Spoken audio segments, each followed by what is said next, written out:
Okay, this is wild. Ice Breaker at SeaWorld Orlando might just be the most underrated coaster in the entire park. And I'm about to tell you why I think it's actually better than the Skyrocket 2 model. Yeah, even Tigris over at Busch Gardens Tampa Bay. And it all comes down to one huge change the park made last year that completely transformed this ride. Hey everyone, it's Matt Machine, and today we're diving into my full review of Ice Breaker at SeaWorld Orlando. What works, what doesn't, and why I think this thing deserves way more love than it gets. If you've ridden it, I want to hear your thoughts down in the comments, and if you haven't, well, you might want to after this video. So, when Ice Breaker first opened, it had something called comfy collars on the seats. And let me tell you, there was nothing comfy about them. They dug into your shoulders, restricted your movement, and honestly made the whole ride feel more awkward than it should have been. It was frustrating because underneath all that discomfort, you could tell there was a great coaster hiding in there. Luckily, in March 2023, SeaWorld finally did what we were all hoping for. They took the comfy collars off, and just like that, Ice Breaker went from meh to amazing. Without those restraints holding you back, this ride is a completely different animal. You feel every pop of airtime. You can move freely in your seat, and that makes the pacing and flow so much better. And speaking of airtime, Ice Breaker has tons of it.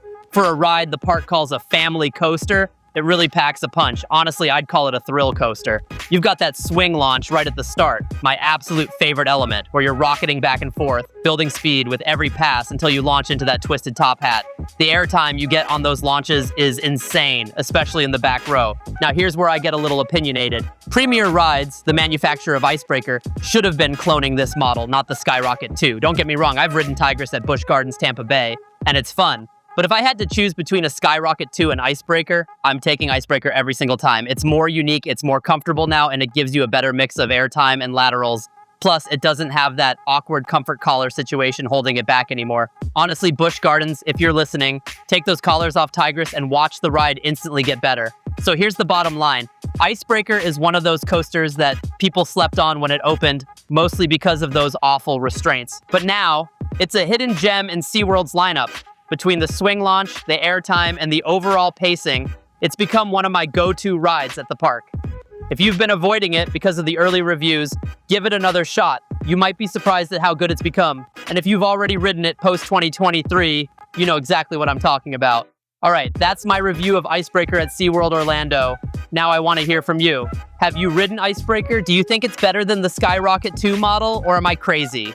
Drop your thoughts in the comments below. I read every single one. If you enjoyed this review and want more coaster content, hit that like button, subscribe to Matt Machine, and ring the bell so you don't miss future videos. Thanks for watching, and I'll see you on the next ride.